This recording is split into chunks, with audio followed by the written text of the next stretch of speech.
देखिए आज अपन overhead transmission lines की कैपेसिटेंस के बारे में देखेंगे। इसमें भी कंपटीशन के एग्जाम में काफ़ी क्वेश्चन आते हैं। ठीक है, तो देखिए अपन देखने से पहले देखते हैं कि कैपेसिटर क्या होता है। कैपेसिटर में आपने देखा होगा, जैसा आप सभी जानते हो, दो पैरेलल प्लेट्स होती हैं और बीच में इंसुलेटिंग मीडियम होता है। ठीक है, अब ऐसे ही अपने दो कंडक्टर पैरेलल रन करते हैं ना, तो ये दोनों एक्ट करते हैं एज अ पैरेलल प्लेट्स। ठीक है ना, प्लेट्स की तरह एक्ट करते हैं कैपेसिटर की, और जो बीच में जो एयर होती है वो इंसुलेटिंग मीडियम की तरह बिहेव करती है। तो अपना ये जो पूरा जो अरेंजमेंट होता है ना, ये एक्ट करता है एज अ कैपेसिटर। ठीक है, तो यही चीज़ अपन को इसकी कैपेसिटेंस को निकाल के दिखाना है, कैलकुलेट करके दिखाना है। ठीक है, तो ये चीज़ मैंने लिखी है, transmission line conductor constitute a capacitor between them. जैसे कि मैंने आपको बताया कि उनके बीच में क्या होता है, कैपेसिटर। अब इसकी वो देख लो proper definition, the conductor of the transmission line act as a parallel plate of the capacitor. जो कंडक्टर हैं ट्रांसमिशन लाइन के, वो कैसे एक्ट करे, जैसे कि पैरेलल प्लेट हो कैपेसिटर की, जैसे कि मैंने बताया आपको। And the air is just like a dielectric medium between them. और एयर कैसे एक्ट करी, just like dielectric medium between them. तो देखो ये ऐसा सा कुछ अरेंजमेंट बनता है। ये अपने दो कंडक्टर हैं, ठीक है, जो पैरेलल रन कर रहे हैं और बीच में इंसुलेटिंग मीडियम के लिए एयर है। ठीक है ना, तो देखो जो कैपेसिटेंस बनते हैं वो एक जगह ही नहीं बनता है, वो पूरी लाइन जो होती है ओवरहेड लाइन, उसमें यूनिफॉर्मली डिस्ट्रीब्यूटेड होता है। मतलब हर जगह कैपेसिटेंस बनी हुई रहती है, जैसा कि आप देख सकते हो। और वही चीज़ मैंने यहाँ पे लिखी है, the capacitance is uniformly distributed over the total length of the line and may be regarded as a uniform series of condenser connected between the conductor. ठीक है, तो ये वाली चीज़ मैंने आपको बताई। अब ये देखो, ये पॉइंट लिखा है एक, capacitance of the line is proportional to the length of the transmission line. अब ये जो कैपेसिटेंस ऑफ द जो लाइन का जो कैपेसिटेंस होगा वो किसके प्रोपोर्शनल होगा, ट्रांसमिशन लाइन के लेंथ के। अब देखो ये दो पॉइंट मैंने लिख रखे हैं, तो आपको ये भी याद रखना है, काफ़ी बार पूछ लेते हैं। जो कैपेसिटेंस इफेक्ट होता है ट्रांसमिशन लाइन में, वो शॉर्ट ट्रांसमिशन लाइन और लो वोल्टेज ट्रांसमिशन लाइन पे इफेक्ट ये एलिजिबल नहीं होता है, मतलब वहाँ पे नेग्लिजिबल होता है। ठीक है, और शॉर्ट लाइन कितनी, लेस देन 80 किलोमीटर। तो आपको ये वाला पॉइंट भी याद रखना है। ठीक है, लेकिन हाई वोल्टेज और लॉन्ग ट्रांसमिशन लाइन में ये जो है इंपॉर्टेंट पैरामीटर बन जाता है, मतलब इसको अपन को कंसिडर करना ही पड़ेगा जब अपन इसका एनालिसिस करेंगे। ठीक है ना, तो ये दो पॉइंट भी आपको याद रखने हैं। और ये जो लेस देन 80 किलोमीटर वाली बात है, कैपेसिटेंस इफेक्ट नेग्लिजिबल होता है ओवरहेड ट्रांसमिशन लाइन का, तो आपको ये वाला पॉइंट याद रखना है। ठीक है, अब देखो अपन सिंपल सा निकालने की कोशिश करते हैं, capacitance of single phase overhead line. मतलब सिंगल फेस ओवरहेड लाइन का कैपेसिटेंस निकालने की कोशिश करेंगे, उनके बीच में कितनी कैपेसिटेंस होती है, या फिर मैं इसको बोल सकता हूँ capacitance of two wire line, क्योंकि अपन को पता है सिंगल फेस होगा तो एक न्यूट्रल तो होगा ही होगा। ठीक है ना, तो ये अरेंजमेंट लगाया है मैंने। देखो दो कंडक्टर हैं यहाँ पे ए और बी। ठीक है ना, उनके सेंटर के बीच में जो डिस्टेंस है वो है D.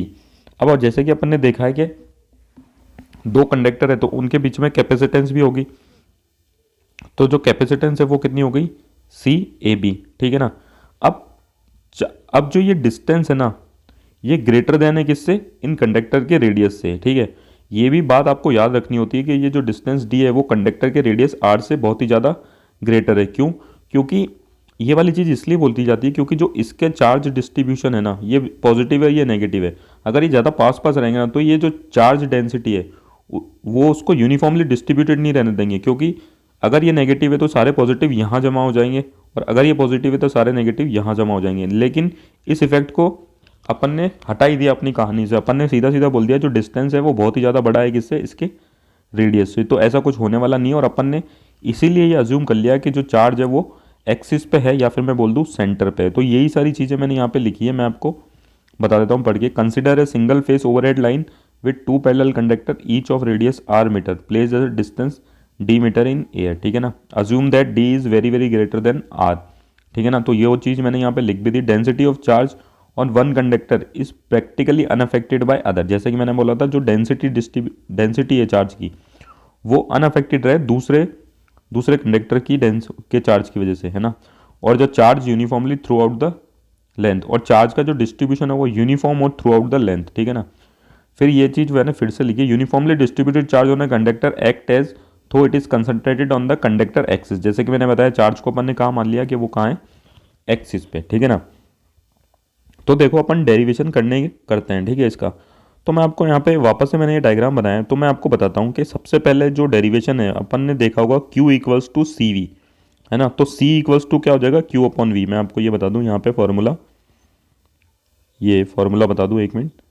Q equals to C V, तो C equals to Q upon V. तो चार्ज तो अपन को पता है, अपन ने इसकी वैल्यू क्यू ए मान रखी है, लेकिन अपन को वोल्टेज निकालना पड़ेगा इन दोनों कंडक्टर्स के बीच में। तो सबसे पहले कैलकुलेशन वोल्टेज की होती है और आखिरी कैलकुलेशन भी एक है बोले तो वही होती है। तो मैं आपको बता दूं, कंडक्टर ए है जिसपे चार्ज क्यू ए है, मैं लिखना भूल गया यहाँ पे, और कंडक्टर बी है जिसपे चार्ज क्यू बी है। अब देखो ये सिस्टम ऑफ चार्जेस की तरह एक्ट कर रहा है। अगर मुझे इन दोनों की वोल्टेज चाहिए ना, वी ए बी चाहिए मुझे, है ना, तो मुझे ए की वजह से बी पे भी वोल्टेज चाहिए होगा और बी की वजह से ए पे भी वोल्टेज चाहिए होगा। आपने 12th क्लास में पढ़ा होगा, ठीक है ना। तो कहने का मतलब है कि मुझे ये दोनों का एक दूसरे की वजह से एक दूसरे के ऊपर जो वोल्टेज है वो निकालना पड़ेगा, तभी मैं वी ए बी कैलकुलेट कर सकता हूँ। ठीक है, मेरी बात को आप समझ पा रहे होंगे। मतलब ये ए बी पे, ए की वजह से बी पे कितना वोल्टेज है और बी की वजह से ए पे कितना वोल्टेज है, ठीक है ना। तो ये जब मैं कैलकुलेट करूँगा ना, तभी मैं वी ए बी निकाल पाऊंगा। आप कैलकुलेशन में थोड़ा और समझ पाओगे। देखो मैं सबसे पहले वी ए बी निकालता हूँ, है ना। मतलब क्यू ए की वजह से जो बी पे वोल्टेज आ रहा है ना, क्योंकि वर्क डन करना पड़ता है। आपने 12th क्लास में शायद पढ़ा होगा, तो आपको ये वाली थ्योरी थोड़ी याद होगी, मैं इसके डीप में नहीं जाना चाहता। और दूसरा ये फॉर्मूला भी मैंने डायरेक्ट लिखा है, ठीक है ना। तो वो होता है, मैं वापस से बोलूँ कि वी ए बी निकालेंगे क्यू ए की वजह से, है ना।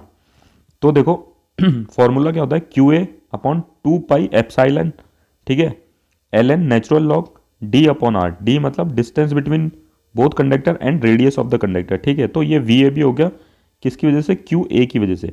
अब देखो चार्ज बी भी है ना, चार्ज बी की वजह से भी ए पे वोल्टेज है, तो मैं इसको ऐसे लिखूंगा उल्टा, क्यू बी ए, है ना। तो Q B A equals to हो जाएगा Q B due to charge Q B upon 2 pi epsilon naught, ऐसा कैसा, और L N D by R. क्योंकि मुझे सुपर पोजिशन निकालनी है, वी ए बी चाहिए और इधर भी क्या चाहिए, वी ए बी, तभी मैं टोटल वोल्टेज निकाल पाऊंगा। तो मुझे भी इसको किस में कन्वर्ट करना पड़ेगा, वी ए बी में। अगर मैं इसको वी ए बी में कन्वर्ट करता हूँ ना, तो यहाँ पे साइन आएगा माइनस में, ठीक है ना। ये माइनस का साइन अगर लॉग के आगे आएगा तो आपको पता है पावर पे चढ़ता है, ठीक है। पावर पे चढ़ेगा तो यहाँ पे डी बाई आर की पावर कितनी आएगी, -1। पावर किसी की चीज़ -1 मतलब रेसिप्रोकल। तो वो वी ए बी क्या बन जाएगा, Q B upon 2 pi epsilon L N R upon D, ठीक है ना, उल्टा बन जाएगा उसका, ठीक है। तो ये क्यू ए की वजह से वी ए बी और ये क्यू बी की वजह से वी ए बी, ठीक है। अब अपन को दोनों को ऐड करना है सुपर पोजिशन थ्योरम लगा के। तो भैया मैंने दोनों चीज़ों को ऐसा कैसा लिख लिया और दोनों एक्सप्रेशन को ऐसा कैसा लिख लिया, जैसे कि आप देख रहे हो ये आर अपॉन डी आया था क्यू बी की वजह से वी ए बी, ठीक है ना। अब एक चीज़ और देखो, अपन ने सिस्टम को माना है बैलेंस, है ना। इसका मतलब है कि जो नेट चार्ज है वो हमेशा कितना होगा, 0। तो मैं यहाँ से एक इक्वेशन ये और बना सकता हूँ, Q A plus Q B equals to 0, ठीक है ना। तो क्यू ए इक्वल्स टू कितना हो जाएगा, माइनस क्यू बी, ठीक है ना। अब इस क्यू बी की जगह मैं क्या लिख सकता हूँ, माइनस क्यू ए, ठीक है ना। तो मैं यही करने जा रहा हूँ। देखो मैंने क्या किया, क्यू ए को ऐसा का ऐसा लिख दिया और इस क्यू बी की जगह मैंने क्या लिख दिया यहाँ से, माइनस क्यू ए, ठीक है। बाकी सब ऐसा का ऐसा। अब फिर से वही बात, ये माइनस साइन यहाँ है, ठीक है ना, तो लॉग की प्रॉपर्टी यहाँ पे चढ़ेगा, ठीक है। यहाँ पे माइनस चार्ज साइन मैंने चढ़ा दिया। अब आपको पता है माइनस साइन मतलब चीज़ को रेसिप्रोकल कर दो, ये मैंने यहाँ पे ब्रैकेट में लिखा हुआ भी है। तो ये भी वापस कितना हो जाएगा, डी अपॉन आर, ठीक है ना। तो ये क्यू अब वापस से ये एक्सप्रेशन बना, आप देख पा रहे हो इसको, Q A upon 2 pi epsilon L N D by R. ये भी बिल्कुल ऐसा का ऐसा। यहाँ से Q A upon 2 pi epsilon common ले लो, L N D by R plus L N D by R. तो ये 2 L N D by R हो गए, डी बाई आर हो गया, तो ये 2 L N D by R. अब ये 2 से 2 कैंसिल, तो अपने पास वी ए बी का एक्सप्रेशन क्या गया, Q A upon 2 pi epsilon L N D by R. बस सिंपल सा काम है। अब कैपेसिटेंस दोनों के बीच में अपन को कैपेसिटेंस बिटवीन कंडक्टर निकालनी है। तो अपन को पता है सी ए बी, जैसे कि मैंने आपको शुरुआत में बताया था, क्यू इक्वल्स टू होता है सी वी, तो सी इक्वल्स टू होगा क्यू अपॉन वी। अब अपन को लाइन टू लाइन कैपेसिटेंस निकालनी है, तो सी ए बी बोलना पड़ेगा अपन को। सी ए बी बोला तो कितना होगा, Q A upon V A B. और वी ए बी अपन कैलकुलेट कर सकते हैं, अपन वी ए बी की जगह वी ए बी रखेंगे, क्यू ए अपॉन ये, ठीक है। ये क्यू ए से क्यू ए कैंसिल, ये पाई इंटू एप्साइलन रेसिप्रोकल में, तो ये ऊपर जाएगा। तो जो लाइन टू लाइन कैपेसिटेंस आएगी सी ए बी, वो क्या आएगी, pi epsilon L N D by R, ठीक है ना। तो यहाँ पे लिखा है ये अपना final expression, C A B equals to referred as line to line capacitance of overhead transmission line. तो ये अभी जो एक्सप्रेशन निकाला ना मैंने, वो लाइन टू लाइन कैपेसिटेंस का निकाला है ओवरहेड ट्रांसमिशन लाइन का। अब अपन लाइन टू न्यूट्रल का निकालेंगे अगले वीडियो में। Thank you.